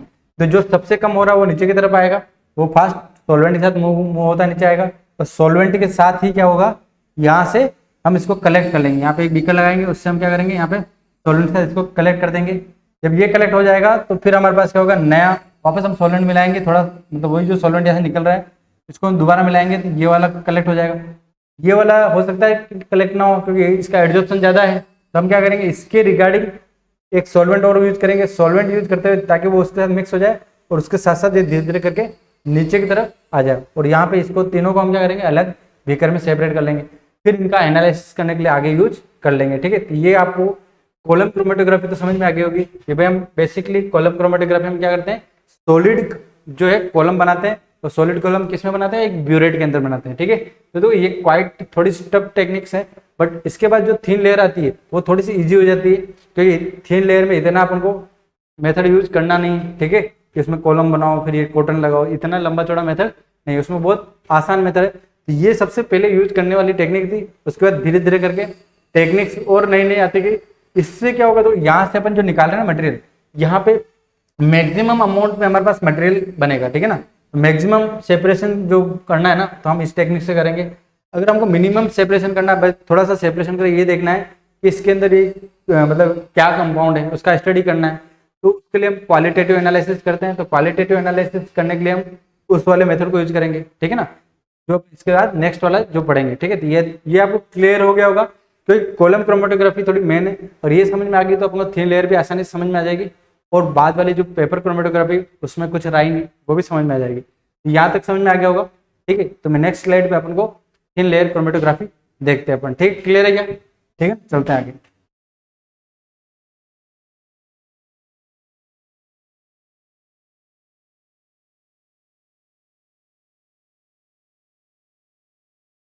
तो ये वाली क्रोमेटोग्राफी जो है इसको बोलते हैं थिन लेयर क्रोमेटोग्राफी। और थिन लेयर को मतलब थिन लेयर जो नाम आया वो कहाँ से आया, हमने एक ग्लास प्लेट ली, उस ग्लास प्लेट पे जैसे वहां पे ब्यूरेट ले रहे थे, ब्यूरेट के अंदर क्या बना रहे थे, स्टेशनरी फेज का कॉलम बना रहे थे, ठीक है ना, सॉलिड एडजॉर्बेंट का। तो यहाँ पे एडजॉर्बेंट जो करना है वो सिलिका जेल जो ले रहे हैं या एल्यूमिना जो भी ले रहे हैं उसको क्या करना है अपन को, जो अपने पास सरफेस है किसकी, ग्लास प्लेट की सरफेस, उसके ऊपर स्प्रेड आउट कर देंगे, उसको पूरी तरह से उसके ऊपर फैला देंगे। और कितना फैलाना है, उस जो स्लाइड बनानी है उस स्लाइड को 0.2 mm थिक रखनी है, ठीक है। मतलब जो उसके ऊपर एल्यूमिना या सिलिका की जो उसके ऊपर स्लरी लगाएंगे जो एडजॉर्बेंट की तरह बिहेव करेगी वो 0.2 mm तक क्या होनी चाहिए, थिकनेस होनी चाहिए। अब उसको क्या करेंगे, उसके ऊपर एक हम क्या बेस लाइन ड्रॉ करेंगे, उस बेस लाइन पे ड्रॉ करके वहां पे अपन क्या करेंगे, जिस भी कंपाउंड को सेपरेट करना है, ठीक है, उस ऑर्गेनिक कंपाउंड का एक स्पॉट उसके ऊपर रखेंगे और फिर उसको क्या करेंगे, एक बीकर के अंदर जो उसके सुटेबल सॉल्वेंट है, ठीक है, ऑर्गेनिक कंपाउंड सॉल्वेंट होगा, उस सॉल्वेंट के अंदर हम क्या करेंगे, उस स्लाइड को वर्टिकली क्या करेंगे, रखेंगे, ताकि वहां पे कैपिलरी एक्शन के थ्रू जो सॉल्वेंट ऊपर की तरफ मूव करेगा तो उसके द्वारा यहाँ पे क्या होगा, जो हमारे पास केमिकल जो स्पॉट्स बना रखा वो भी ऊपर की ओर मूवमेंट करेगा, ठीक है ना। जब वो ऊपर की ओर मूवमेंट करेगा तो ये सेपरेशन होगा ना, तो उसमें आपको अलग अलग कलर के बेसिस पे सेपरेशन दिखाई देगा।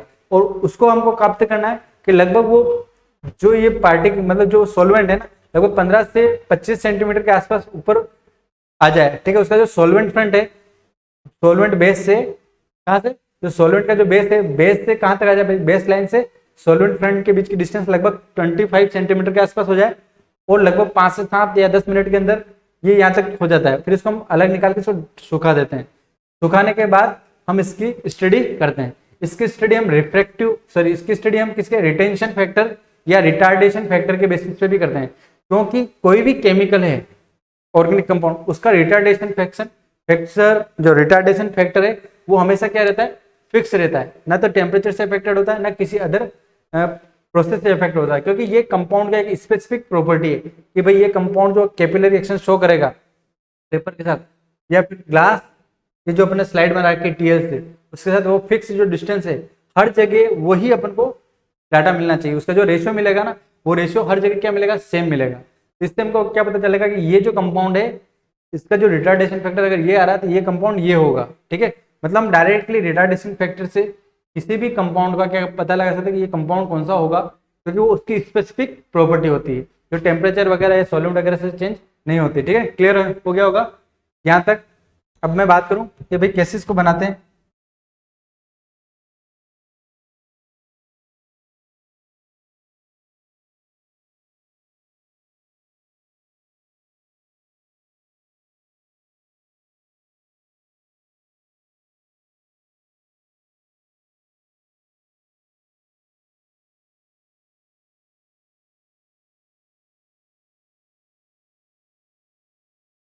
तो देखो मैंने ग्लास प्लेट ले ली, ठीक है ना। अब इस ग्लास प्लेट की रिगार्डिंग बात करें, इस ग्लास प्लेट पे अपन क्या करेंगे, यहाँ पे एक लाइन खींचेंगे जिसको बोलेंगे बेस लाइन। और वो कितना डिस्टेंस पे थी, जो अपने पास ये जो भी ग्लास प्लेट है, तो इस ग्लास प्लेट पे हमने क्या लगा रखा है, सिलिका जेल लगा रखा है, ठीक है, जो एड्जॉर्बेंट की तरह बिहेव करता है, ठीक है ना, जो कॉलम कॉलम क्रोमेटोग्राफी में भी वही काम कर रहा था, सॉलिड का होता है। तो यहाँ पे अपन ने क्या करेंगे, 2 सेंटीमीटर ऊपर एक बेस लाइन ड्रॉ करेंगे। जैसे मैंने यहाँ पे एक लाइन ड्रॉ कर दी, ये 2 सेंटीमीटर, जस्ट यहाँ से यहाँ के बीच की डिस्टेंस कितनी है, 2 सेंटीमीटर। 2 सेंटीमीटर पे अपन ने क्या किया, एक लाइन ड्रॉ कर दी, ठीक है। उसके बाद अपन पास जो ऑर्गेनिक कंपाउंड है, उस ऑर्गेनिक कंपाउंड का हमने क्या किया, इसके ऊपर एक स्पॉट ड्रॉ किया, ठीक है। अब ये स्पॉट जो ड्रॉ हुआ, ठीक है, अब ये क्या करेगा, इसको हमको वर्टिकली, ठीक है ना, एक बीकर में रखेंगे जिसमें इसके सुटेबल सॉल्वेंट उसके अंदर प्रेजेंट होगा, ठीक है। तो मैं एक बीकर बना देता हूं,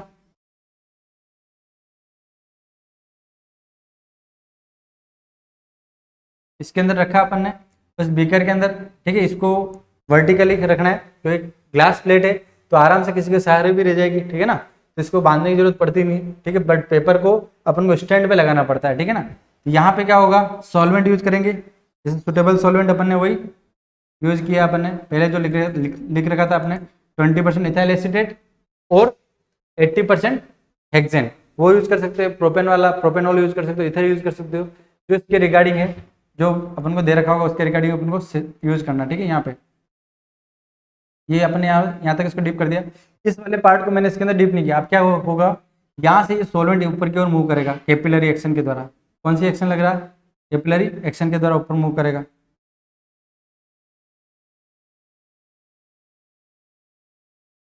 ठीक है। तो कैपिलरी एक्शन के द्वारा क्या करेगा, ऊपर की ओर मूवमेंट करेगा। ये जो हो रहा है कैपिलरी एक्शन लग रहा है,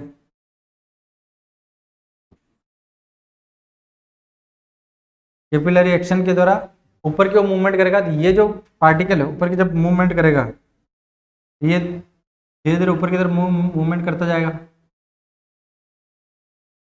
ठीक है, मूवमेंट करेगा। तो यहाँ पे क्या होगा, ये कलर थोड़ा सा अलग अलग कलर नजर आएगा, इस टाइप से कलर नजर आने लग जाएगा, ठीक है। इसके ऊपर और कलर नजर आएगा,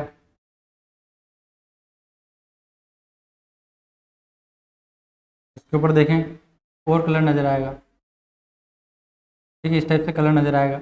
और यहाँ पे ये सॉल्वेंट है, लास्ट में सॉल्वेंट सबसे हाईएस्ट टॉप पे कौन जाएगा, सॉल्वेंट जाएगा, क्योंकि सॉल्वेंट की मोबिलिटी सबसे फास्ट है। यहाँ पे ये सॉल्वेंट है, लगभग यहाँ पे आ जाएगा 15 से 25 सेंटीमीटर के आसपास, 5-7 मिनट में, 10 मिनट मान लो खींच के। ये तो इसको हम बोलते हैं भाई, ये वाला जो अपने पास पार्ट है इसको बोलते हैं सॉल्वेंट फ्रंट। इसको क्या बोलते हैं हम, सॉल्वेंट फ्रंट। और यहाँ पे इस लाइन को क्या बोलते हैं हम, बेस लाइन, ठीक है, बेस लाइन। इससे हम क्या निकालेंगे, यहाँ से अपने पास क्या निकल के आएगा, जो अलग अलग कलर की पट्टियाँ आई है, ठीक है, यहाँ से आपको निकल निकल के आएगा रिटार्डेशन फैक्टर, या फिर हम बोल सकते हैं रिटेंशन फैक्टर, ठीक है, रिटेंशन फैक्टर। रिटार्डेशन फैक्टर और रिटेंशन फैक्टर क्या होता है, एक स्पेसिफिक प्रॉपर्टी होती है हर एक केमिकल की, ठीक है, मूवमेंट के रिगार्डिंग, ठीक है। तो ये बोल सकता हूँ retardation factor, retard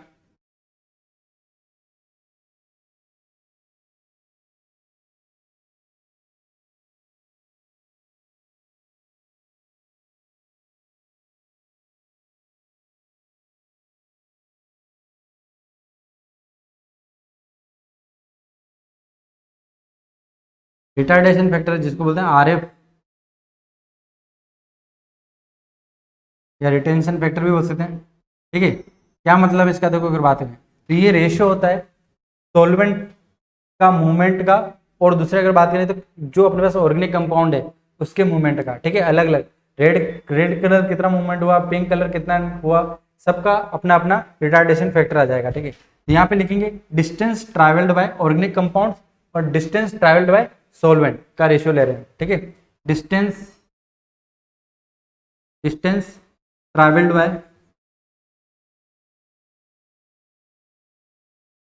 organic compound, और नीचे लिख रहा हूँ डिस्टेंस ट्रैवल्ड बाय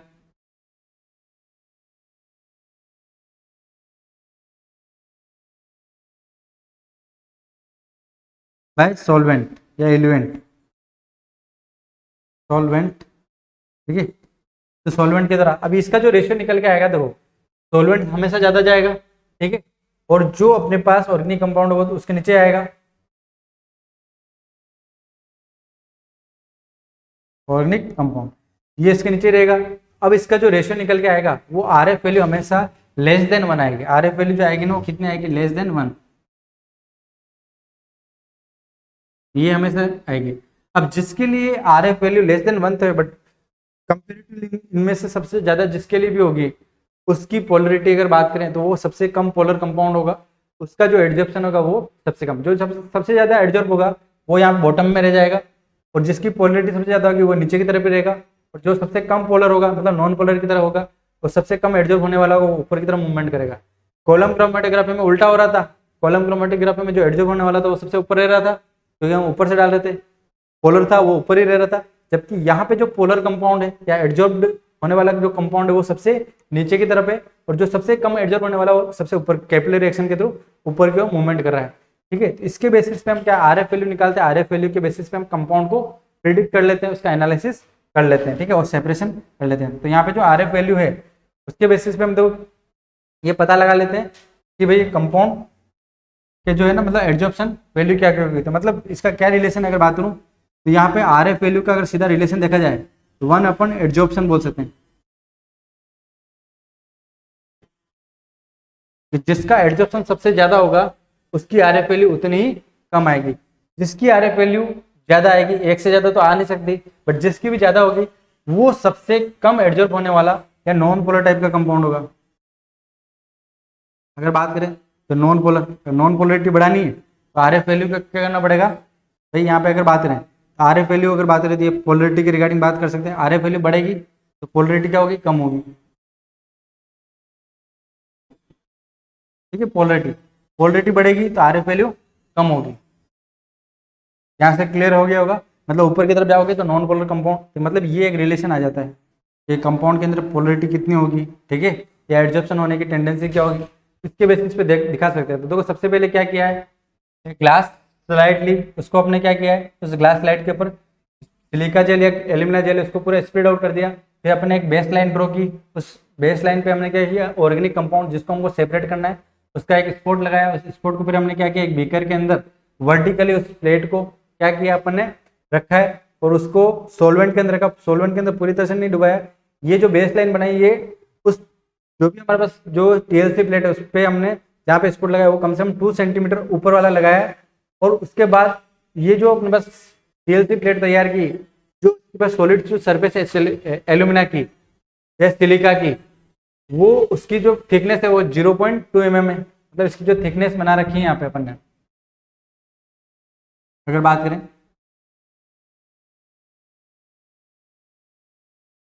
ठीक है, यहाँ पे ये जो सफेद सफेद ये सिलिका जेल की जो अपन ने बना रखी है इसकी थिकनेस कितनी, 0.2 mm। ठीक है, 5 से 7 मिनट इस प्रोसेस को करते हैं। इस प्रोसेस से ये जो कंपाउंड सेपरेट हो रहा है अलग अलग, यहाँ पे दिखा रखा है कि ये सेपरेट कैसे हो रहा है। इसकी प्लेट को हम क्या बोलते हैं, TLC प्लेट बोलते हैं। क्या बोलते हैं, TLC, thin layer chromatography plate, TLC plate भी बोलते हैं। ठीक है, या क्रोमा प्लेट के नाम से भी जानते हैं, क्रोमा प्लेट के नाम से भी जानते हैं। ठीक है, यहाँ तक भी क्लियर हो गया होगा।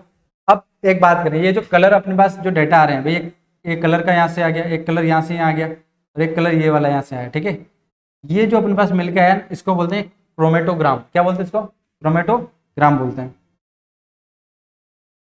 यहाँ पे लिख सकता हूँ मैं क्रोमेटोग्राम। उसमें भी जो कलर अलग अलग जगह कॉलम क्रोमेटोग्राफी में वो जो कलर के बैंड मिल रहे थे उनको एक साथ हम क्या बोल सकते हैं, क्रोमेटोग्राम बोल सकते हैं, ठीक है ना। तो क्रोमेटोग्राम, ठीक है। तो क्रोमेटोग्राम में हमको मिल जाता है। तो ये हमारे पास टीएलसी प्लेट, दो टीएलसी मतलब हम ग्लास प्लेट पे हम अपना सेपरेशन वाली टेक्निक यूज करें क्रोमेटोग्राफी की, ठीक है। बट हम इसको अगर यहीं अगर पेपर के ऊपर मूव कर जाएं, ठीक है ना, बट पेपर के अंदर यहाँ सिलिका जेल यूज नहीं किया जाएगा, मतलब स्टेशनरी पे सिलिका जेल यूज नहीं किया जाएगा। तो वहां पे जो टेक्निक आएगी उस टेक्निक को पार्टीशन क्रोमेटोग्राफी बोलते हैं। और यहाँ पे एडजॉर्प्शन के बेसिस पे हो रहा है। किसके बेसिस पे हो रहा है? एडजॉर्प्शन। कॉलम क्रोमेटोग्राफी में एडजॉर्प्शन हो रहा था और टीएलसी प्लेट में भी क्या हो रहा था? एडजॉर्प्शन ही हो रहा था। यहाँ तक क्लियर हो गया होगा, ठीक है ना। अब नेक्स्ट स्लाइड में देखते हैं अपन। ये पूरा समझ में आ गया होगा कि भाई एक सारी क्या चीज देखिए, calculation of different mixture component, retention factor भी बोल सकते हो और रिटार्डेशन फैक्टर भी बोल सकते हो। तो ये इसमें बता रखा है आरएफ का मतलब बता रखा है retardation factor for pink colour, retardation factor for yellow colour, retardation factor for blue colour. और ये अलग अलग ये फॉर्मूला दे रखा है रिटार्डेशन फैक्टर का, डिस्टेंस ट्रेवल्ड बाय इंडिविजुअल जो भी कंपाउंड है उसका, ऑर्गेनिक कंपाउंड का, और डिस्टेंस ट्रेवल्ड बाय सॉल्वेंट, ठीक है। यहाँ से यहाँ तक जो बेस वैल्यू से यहाँ तक की जो अपने पास दे रखा है सॉल्वेंट फ्रंट, ये वाला अपने को दे रखा है। तो यहाँ पे दे रखा है retention factor of initial point यहाँ से स्टार्ट हो रहा है और ये जो फैक्टर है सॉल्वेंट फ्रंट तक जा रहा है, ठीक। इसके बेसिस पे आप क्या कर सकते हो, थिन लेयर क्रोमेटोग्राफी के बेसिस पे अलग अलग कंपाउंड के रिटार्डेशन फैक्टर निकाल सकते हो। उसके बेसिस पे पोलरिटी, कंपाउंड की पोलरिटी चेक की जा सकती है, कंपाउंड के एडजॉर्प्शन टेंडेंसी को भी चेक किया जा सकता है, ठीक है। यहाँ तक क्लियर हो गया होगा। नेक्स्ट स्लाइड देखते हैं जिसके अंदर अपन क्या करेंगे, पेपर क्रोमेटोग्राफी। क्लियर है ना यहाँ तक? चलो नेक्स्ट स्लाइड पे।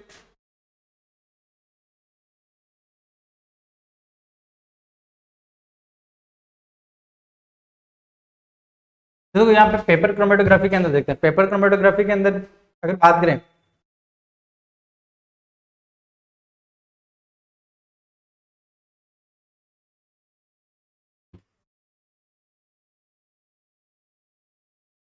तो पेपर क्रोमेटोग्राफी क्या है, ये एक स्पेशल टाइप का पेपर होता है, जैसे बोलते हैं सेलुलोज का पेपर होता है, वॉटमैन पेपर भी हो सकता है, ठीक है। ये पेपर सेलुलोज का पेपर होता है। इसके अंदर क्या मॉलिक्यूलर लेवल पे वाटर क्या होते हैं, ट्रेप्ड, वाटर के मॉलिक्यूल ट्रेप्ड होता है। क्या होता है?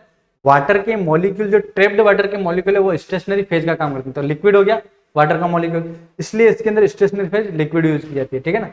यहाँ पे पेपर क्रोमेटोग्राफी के अंदर लिखते हैं पेपर क्रोमेटोग्राफी।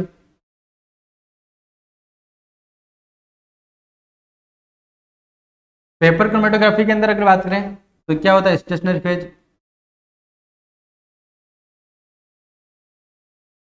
ठीक है।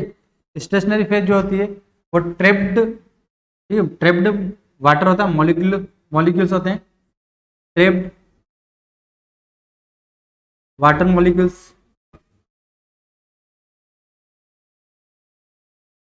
ठीक है। वो दोनों जो फिनोमेना था वो एडजॉर्प्शन के फिनोमेना पे बेस्ड है और ये वाला सोल्युबिलिटी फिनोमेना पे बेस्ड है। इसमें स्टेशनरी फेज हो गया ट्रेप्ड वाटर मॉलिक्यूल हो गया, और मोबाइल फेज ऑर्गेनिक कंपाउंड और इलेवेंट होता है, ठीक है ना, वो तो आपको पता ही। मोबाइल फेज,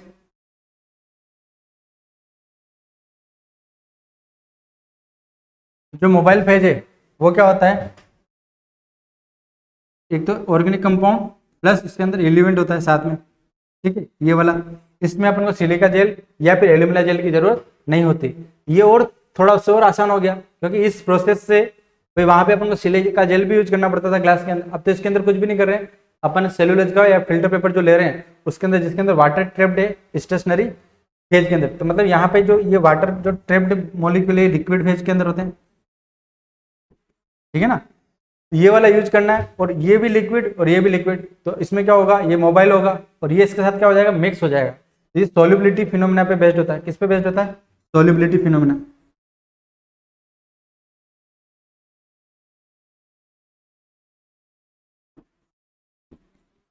सॉल्युबिलिटी फिनोमेना पे बेस्ड होता है और उसकी वजह से क्या आपस में मिक्स होते हैं। और उसके अंदर भी यही करना है, सबसे पहले आपको क्या करना है, एक पेपर जो आपका सेलुलोज फिल्टर पेपर होगा, जो स्पेशल क्या होगा, सेलुलोज, इसके अंदर क्या होगा, ट्रेप्ड वाटर होगा, सेलुलोज फिल्टर पेपर,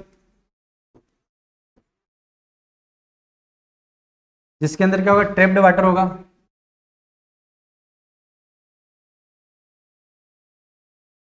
ठीक है, ट्रैप्ड वाटर होगा।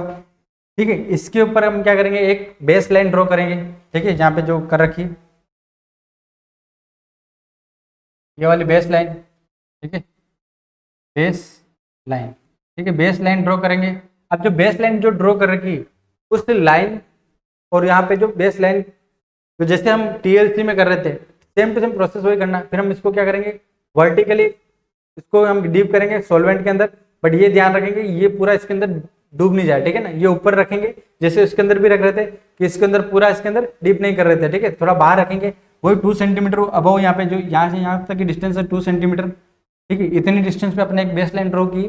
अब यहाँ पे एक ऑर्गेनिक कंपाउंड का स्पॉट अपन ने लगा दिया। अब वो क्या करेगा, ऑर्गेनिक कंपाउंड धीरे धीरे ऊपर की ओर मूवमेंट करेगा इस टीएलसी प्लेट के अंदर। कैसे, जब इसके अंदर सॉल्वेंट मिक्स करोगे, सॉल्वेंट का काम क्या, ऊपर की ओर मूव करेगा, कैपिलरी एक्शन लगेगा। यहाँ पे क्या लगेगा, कैपिलरी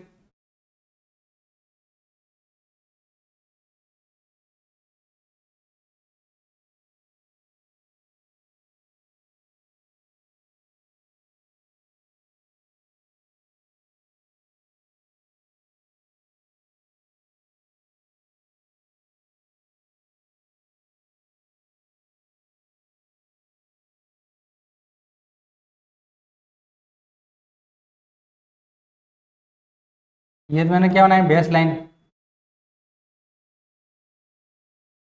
बेस लाइन बना दी। ठीक है, ये वाला हो गया 2 सेंटीमीटर के ऊपर लगभग बना दिया। ये इसको पूरी तरह से डीप नहीं करना, वर्टिकली लगाना, स्टैंड पे लगा दिया इस पेपर को अपन ने। ठीक है ना, इसके बाद देखो यहाँ पे कौन सा एक्शन लग रहा है, ये ऊपर की ओर मूवमेंट कर रहा है, ये सॉल्वेंट ऊपर की ओर मूवमेंट कर रहा है, तो कैपिलरी एक्शन लग रही है।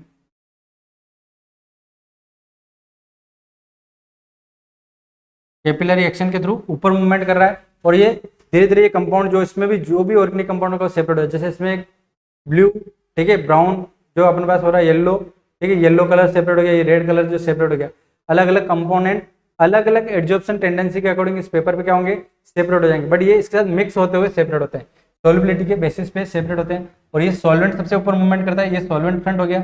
इसके लिए भी अपन आर एफ वैल्यू को निकाल सकते हैं। ठीक है ना, इन सब के लिए क्या निकाल सकते हैं, यहाँ से भी आर एफ वैल्यू को कैलकुलेट किया जा सकता है।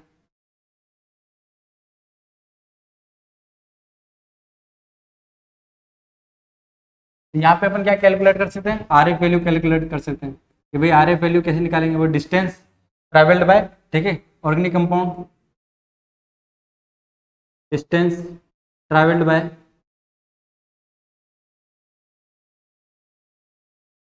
Organic compound and distance travelled by solvent.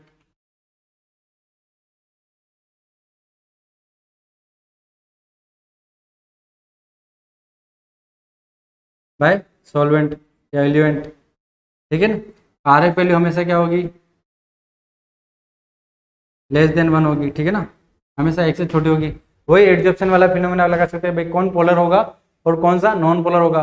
जो सबसे ऊपर मूवमेंट कर रहा होगा भाई, यहाँ पे इसको क्या है, वर्टिकली अपने स्टैंड से लटका रखा, वहाँ पे तो ग्लास ग्लास लाइट थी इसलिए लटकाने की जरूरत नहीं पड़ी। यहाँ तो पेपर है, उस पेपर को लटकाना पड़ेगा उस सॉल्वेंट के साथ। ठीक है, तो सॉल्वेंट के साथ ये ऊपर मूवमेंट करेगा, तो एक्चुअली ये तो हमने क्या एक डायग्राम बना रखा है, इसकी रियल इमेज ऐसी है। ठीक है, देखो यहाँ पे ये एक्चुअली वोटमैन पेपर जो ले रखा है सेलुलोज का, इसके अंदर डिप कर रखा है। और ये देखो यहाँ पे जो डिप कर रखा है, ये धीरे धीरे कलर सेपरेशन हो रहा है, तो इसमें अलग अलग कलर दिख रहे हैं ना स्टार्टिंग में से। तो ये जो सेपरेशन की टेक्निक बता रखी है, इस ढंग से इसको सेपरेट कर लिया जाता है, सेपरेट करके इनका एनालिसिस किया जाता है। तो तीनों आपको समझ में आ गई होगी कि भाई तीनों में ज़्यादा कुछ अंतर नहीं है। एक में हम क्या कर रहे थे, कॉलम क्रोमेटोग्राफी बना रहे हैं, कॉलम क्रोमेटोग्राफी ग्रेविटी एक्शन के थ्रू वर्क करती है, जबकि यहाँ पे जो टीएलसी प्लेट है उसमें कैपिलरी एक्शन लगता है। और पेपर क्रोमेटोग्राफी में पेपर जो यूज होता है उसके अंदर क्या होता है, वाटर ट्रेप्ड होता है, लिक्विड मतलब स्टेशनरी फेज, इसमें वाटर मॉलिक्यूल्स होते हैं, ट्रेप्ड वाटर मॉलिक्यूल। ये जनरल सा इसके अंदर क्या है भाई, जनरल सी अपन बोल सकते हैं कि इसको हम डिफ्रेंशिएट कर सकते हैं। बाकी तो और कोई डिफरेंशन मतलब इसमें और कोई डिफरेंस नहीं है। ठीक है, यहाँ तक क्लियर हो गया होगा आपको। ठीक है ना, तो अब मैं नेक्स्ट स्लाइड पे इसका कंक्लूजन बता देता हूँ कि एक्चुअली जो अपन ने पढ़ा ना उसका क्या कंक्लूजन है। ठीक है, क्रोमेटोग्राफी की तो आपको क्रोमेटोग्राफी मेरे हिसाब से अच्छे से समझ में आ गई होगी कि क्रोमेटोग्राफी में होता क्या है, कैसे कंपाउंड को सेपरेट करते हैं, क्या एलिवेंट होता है, क्या स्टेशनरी फेज होती है, क्या मोबाइल फेज होती है। ठीक है ना, तो सब कुछ क्लियर है। ठीक है ना।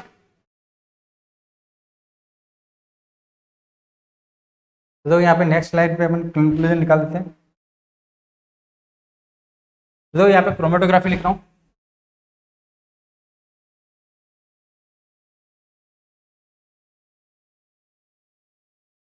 तो क्रोमेटोग्राफी की अगर बात करें तो क्रोमेटोग्राफी में अपन एक तो कॉलम क्रोमेटोग्राफी पढ़ी, ठीक है।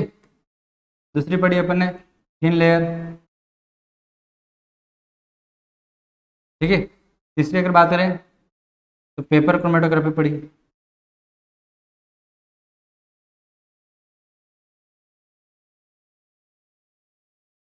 ठीक है। यहाँ पे इसको मिटा देते हैं। जनरली अपन ये तीन चीज पढ़ी, ठीक है ना। अब अपन बात करें इस क्रोमेटोग्राफी के अंदर स्टेशनरी फेज की बात करें,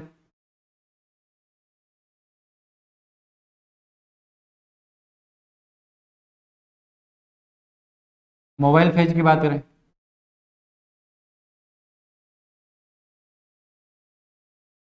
तो उसका यूजेज, ठीक है, यूजेज की बात करें, ठीक है ना। यूज तो सेपरेशन के रिगार्डिंग काम में आती है। इसके अंदर सॉलिड कॉलम लेते हैं,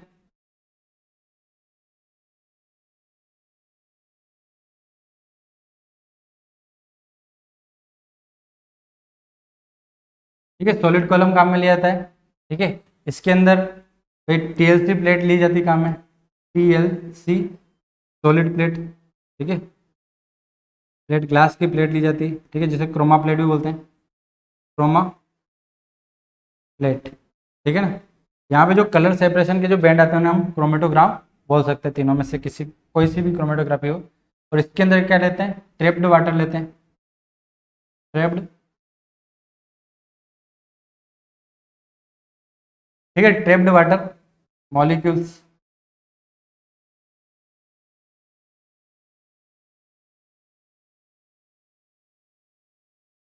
ठीक है, ट्रैप्ड वाटर मॉलिक्यूल लेते हैं। मोबाइल फेज यहाँ पे भी लिक्विड होती है ना, ऑर्गेनिक कंपाउंड विद सॉल्वेंट जो भी होगा, ठीक है। यहाँ पे भी क्या होता है, लिक्विड ही लिया अपन ने, यहाँ पे भी क्या लिया, लिक्विड लिया, ठीक है। यहाँ पे अपन जो कंपाउंड को सेपरेट करते हैं, यहाँ पे मैक्सिमम अमाउंट सेपरेट होता है, ठीक है, मैक्सिमम सेपरेशन होता है, क्योंकि आप कॉलम के द्वारा कर रहे हो, ठीक है, सेपरेशन, ठीक है। बीकर में उसको निकाल देते हैं। यहाँ पे जो सेपरेशन होता है क्वालिटेटिव एनालिसिस के रिगार्डिंग होता है, क्वालिटेटिव क्वालिटेटिव एनालिसिस के रिगार्डिंग होता है। यहाँ पे जो होता है क्वांटिटेटिव एंड क्वालिटेटिव दोनों एनालिसिस कर सकते हैं, क्वांटिटेटिव,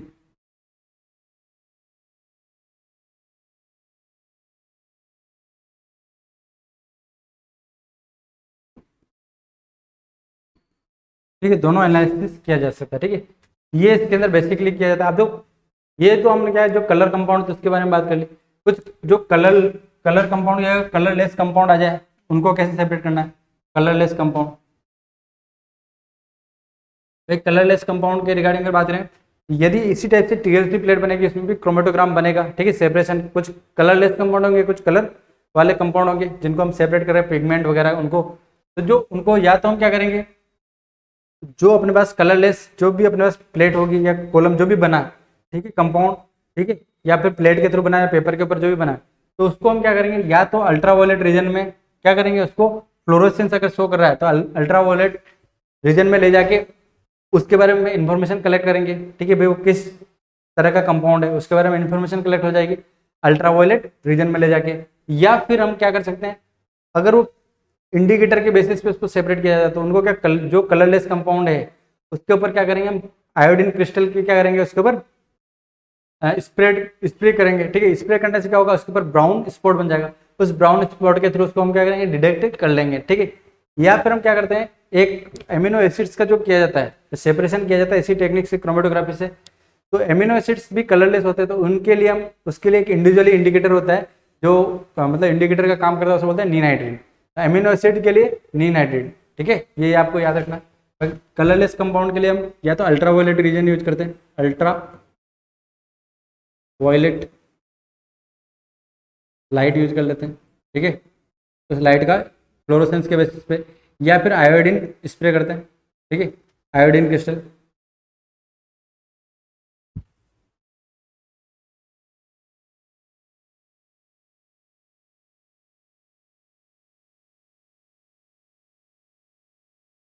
स्प्रे आयोडीन क्रिस्टल, ठीक है। या फिर हम क्या करते हैं, जो अमीनो एसिड्स का सेपरेशन करते हैं, कलरलेस होता है अमीनो एसिड,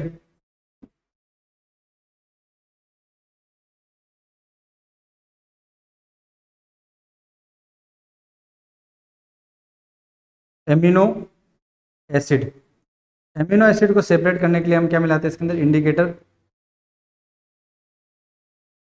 नीन हाइड्रिन, क्या मिलाते हैं हम, नीन हाइड्रिन। याद करना क्या, अम्मी और नानी, ठीक है, याद कर सकते हो आप। ये जनरली मैंने क्रोमेटोग्राफी का बेसिक तुम्हें आइडिया दे दिया। क्रोमेटोग्राफी से क्वेश्चन आएगा तो इसी में से आएगा, इससे बाहर कोई क्वेश्चन नहीं बनेगा, ठीक है ना। जनरली यही पूछ सकते हैं कॉलम क्रोमेटोग्राफी में कौन सी स्टेशनरी फेज होती है, कौन सी मोबाइल फेज होती है, क्योंकि ये सॉल्वेंट तो आप अलग अलग चेंज कर सकते हो, जैसे पर्टिकुलर किसी सॉल्वेंट के रिगार्डिंग कोई क्वेश्चन आने वाला नहीं है। बट हाँ, जनरली अगर सॉल्वेंट पूछे तो अपन को बताना ऑर्गेनिक सॉल्वेंट होते हैं, जो जनरली एक प्रकार के नॉन पोलर होते हैं, जो मेज करते हैं, जो कि अपने सेपरेशन करना है उसी कंपाउंड की टाइप का उनका पोलरिटी होती है, ताकि वो उसमें आसानी से क्या हो सके, सेपरेट हो सके। यहाँ तक क्लियर हो गया होगा आपको, ठीक है। नेक्स्ट लेक्चर में अपन सब्लिमेशन के बारे में देखेंगे, क्रिस्टलाइजेशन देखेंगे, ठीक है। इसके अलावा और क्या देखेंगे अपन, डिस्टिलेशन देखेंगे, है ना, एक्सट्रैक्शन वाले प्रिंसिपल भी देखेंगे, मतलब उसको भी हम डिस्कस करेंगे। तो जैसे मैंने आज क्रोमेटोग्राफी में आपको 3 क्रोमेटोग्राफी पढ़ाई, वैसे हम बात करेंगे सब्लिमेशन के अंदर कितने तरह की सब्लिमेशन होती है उसकी बात कर लेंगे। फिर उसके बाद हम बात करेंगे कि डिस्टिलेशन में कितने डिस्टिलेशन होते हैं उसकी बात करेंगे। उसके बाद हम बात करेंगे भाई एक्सट्रैक्शन कितने तरह का होता है उसकी बात कर लेंगे। सारा का सारा हम अच्छे से उसको डिस्कस करेंगे। क्वेश्चन अपना कोई भी एग्जाम में आएगा तो आराम से अपना क्वेश्चन बन जाएगा, ठीक है, ठीक है। यहाँ तक आपको अच्छे से समझ में आ गया होगा, मैंने क्रोमेटोग्राफी को आज एक्सप्लेन किया, ठीक है।